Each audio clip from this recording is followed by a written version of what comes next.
ರೇಣುಕಾಸ್ವಾಮಿ ಹತ್ಯೆಯಾಗಿ 1 ವರ್ಷವಾಯಿತು. ಆದರೂ ಕೂಡ ಹಂತಕರಿಗೆ ಶಿಕ್ಷೆಯಾಗಿಲ್ಲ. ಆರೋಪ ಹೊತ್ತವರು ಕೂಡ ಜೈಲಲ್ಲಿಲ್ಲ. ಹೀಗಾಗಿ ಸ್ವಾಮಿ ಹೆತ್ತವರು ಕಣ್ಣೀರ ಶಾಪ ಹಾಕ್ತಿದ್ದಾರೆ. ತಪ್ಪಿತರಿಗೆ ಶಿಕ್ಷೆ ಆಗಬೇಕಂತ ಅಷ್ಟೇ ನಾವು ಕೇಳ್ಕೊಳತ್ತಿರೋದು. ಕೊಲೆಗಾರರು ಯಾರೇ ಇದ್ದರೂ ಅವ್ರಿಗೆ ತಪ್ಪು ಶಿಕ್ಷೆ ಆಗಬೇಕಂತ ಮನವಿ.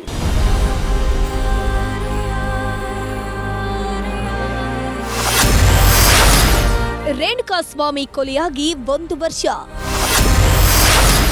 ಪುತ್ರ ಶೋಕ ನಿರಂತರ, ನಿಂತಿಲ್ಲ ಹೆತ್ತವರ ಆಕ್ರಂದನ. ಜೂನ್ 8, 2024 ಇಡೀ ರಾಜ್ಯವನ್ನೇ ಬೆಚ್ಚಿ ಬೀಳಿಸಿದ್ದ ದಿನ. ಪಟ್ಟಣಗೆರೆ ಶೆಡ್ನಲ್ಲಿ ನರಹಂತಕರು ಅಟ್ಟಹಾಸ ಮೆರೆದ ದಿನ. ನಾನೇ ಬಾಸ್ ಅಂತ ಮೆರೆದಾಡ್ತಿದ್ದ ದರ್ಶನ್ ಅಹಂಗೆ ಪೆಟ್ಟು ಬಿದ್ದಂಥ ದಿನ.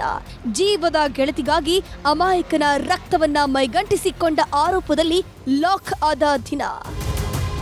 ರೇಣುಕಾಸ್ವಾಮಿ ಅನ್ನೋ ವ್ಯಕ್ತಿಯ ಸಾವು ಇಡೀ ಕರುನಾಡಿನ ಜನರನ್ನೇ ತಲ್ಲಣಗೊಳಿಸಿತ್ತು. ಅದೆಷ್ಟರ ಮಟ್ಟಿಗೆ ಭೀಭತ್ಸವಾಗಿ ಕೊಲೆ ಮಾಡಿದ್ರು ಅಂದ್ರೆ ಪಾತಕ ಲೋಕವೇ ಒಂದು ಕ್ಷಣ ಶೇಕ್ ಆಗಿ ಹೋಗಿತ್ತು. ಕರೆಂಟ್ ಶಾಕ್ ಕೊಟ್ಟಿದ್ರು, ಮೈ ಮೂಳೆಯನ್ನ ಮುರಿದಿದ್ರು, ಮರ್ಮಾಂಗವನ್ನೇ ಛಿದ್ರ ಮಾಡಿದ್ರು.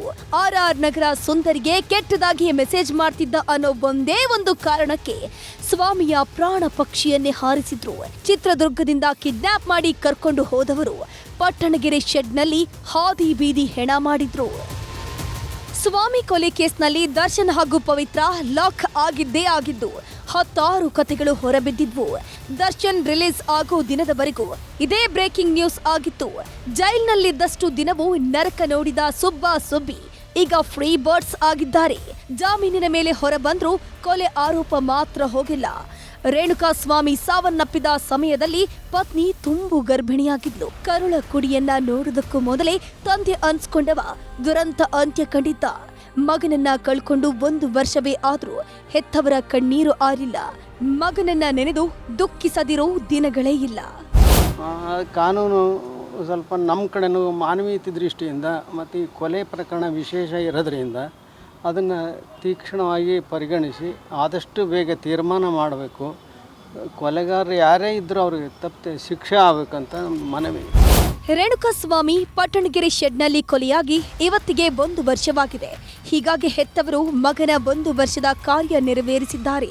ರೇಣುಕಾಸ್ವಾಮಿ ಸಾವನ್ನಪ್ಪಿ 1 ವರ್ಷ ಆದರೂ ಆರೋಪಿಗಳಿಗೆ ಶಿಕ್ಷೆ ಆಗಿಲ್ಲ. ಆರೋಪ ಹೊತ್ತವರು ಕೂಡ ಜೈಲಲ್ಲಿಲ್ಲ. ಹೀಗಾಗಿ ಆದಷ್ಟು ಬೇಗ ಶಿಕ್ಷೆ ಆಗಬೇಕು ಅಂತ ಸ್ವಾಮಿ ಪತ್ನಿ ಕಣ್ಣೀರು ಹಾಕಿದ್ದಾರೆ.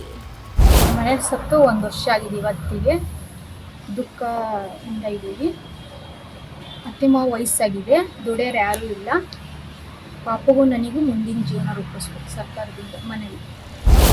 ಒಟ್ನಲ್ಲಿ ರಾಜ್ಯವನ್ನೇ ಬೆಚ್ಚಿ ಬೀಳಿಸಿದ ಡಿ ಗ್ಯಾಂಗ್ ಅಟ್ಟಹಾಸಕ್ಕೆ 1 ವರ್ಷ. ಹಂತಕರು ಯಾರು, ಕೊಲೆ ಮಾಡಿದವರು ಯಾರು ಅನ್ನೋದು ಮಾತ್ರ ಇನ್ನೂ ಸಾಬೀತಾಗಿಲ್ಲ. ವಿನಾಯಕ್ ತೋಡರ್ನಾಳ್, ನ್ಯೂಸ್ 18 ಚಿತ್ರದುರ್ಗ.